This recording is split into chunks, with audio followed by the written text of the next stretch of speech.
ചിഞ്ചസ് of ഫാമിലിയിലേക്ക് എല്ലാവർക്കും സ്വാഗതം. ആദ്യമായിട്ടാണ് ഈ ചാനൽ കാണുന്നതെങ്കിൽ ഒന്ന് സബ്സ്ക്രൈബ് ചെയ്തേക്കണേ. പവിത്രത്തിൻ്റെ ഇന്നത്തെ എപ്പിസോഡ് അവസാനിക്കുന്നത് തന്നെ ദർശൻ്റെ കോൾ എടുക്കുന്ന വേദയാണല്ലോ. തുടർന്ന് ദർശൻ പറയുന്നുണ്ട്, ചിട്ടിക്കമ്പനി തട്ടിപ്പ് കേസിലെ ഉടമസ്ഥൻ കുറ്റം സമ്മതിച്ചിട്ടുണ്ടെന്ന്. അത് കേസിന് പോകാതെ തന്നെ പണം തിരിച്ചു തരാമെന്നും ഉടമസ്ഥൻ പറഞ്ഞിട്ടുണ്ട്.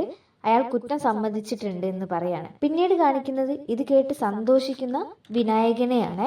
അവിടേക്ക് നന്ദിനി വരുന്നുണ്ട്. കാര്യങ്ങളൊന്നും അറിയാതെ നന്ദിനി വിനായകനോട് ഒരുപാട് ദേഷ്യപ്പെടുകയും ചെയ്തു. എന്നാൽ വിനായകൻ കാര്യങ്ങളെല്ലാം തിരുത്തി പറയാണ്. പിന്നീട് കാണിക്കുന്നത് ദർശന്റെ അടുത്തെത്തിയ വിനായകനെയും നന്ദിനിയെയുമാണ്. അവർ 3 പേരും കൂടി സിഐയുടെ അടുത്തെത്തി. സിഐ ചിട്ടിക്കമ്പനിയുടെ കാര്യങ്ങൾ എല്ലാം പറഞ്ഞ് മനസ്സിലാക്കി കൊടുക്കുകയാണ് 3 പേരെയും.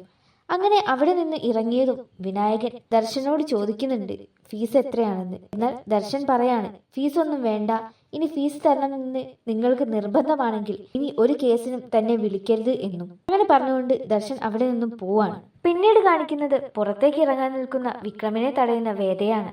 വേദ വിക്രമിന്റെ വണ്ടിയുടെ കീ എടുത്ത് ഓടുകയും വിക്രം അതിനെ തടഞ്ഞ് പിടിച്ചു വാങ്ങുകയും ചെയ്യുന്നുണ്ട്. പിന്നീട് കാണിക്കുന്നത് ശ്രീനിവാസന്റെ അടുത്തേക്ക് എത്തിച്ചേർന്ന വിക്രമിനെയാണ്. ശ്രീനിവാസൻ വിക്രമിനെ ക്ഷണിച്ചിരുത്തുകയും തന്റെ രാഷ്ട്രീയ പ്രവർത്തികളെ കുറിച്ച് പറയുകയും ചെയ്യാണ്.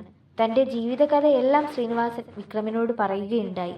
ശ്രീനിവാസൻ പറയുന്നുണ്ട്, തനിക്കുണ്ടായ പോലെ ഒരു ജീവിതം നിനക്ക് ഉണ്ടാവരുത് എന്നും നിന്റെ അച്ഛനെ നീ ഇനി ഒരിക്കലും വേദനിപ്പിക്കരുത് എന്നും ഇനി അങ്ങോട്ട് ശ്രീനിവാസന്റെ വലങ്കൈ എന്നോ ഗുണ്ട എന്നോ നീ അറിയപ്പെടരുത് എന്നും നിന്റെ ജീവിതത്തെ ബാധിക്കുന്ന ഒന്നും ഇനി നീ ചെയ്യരുത് എന്നും അങ്ങനെ പറഞ്ഞുകൊണ്ട് ശ്രീനിവാസൻ അവിടെ നിന്നും പോവാണ്.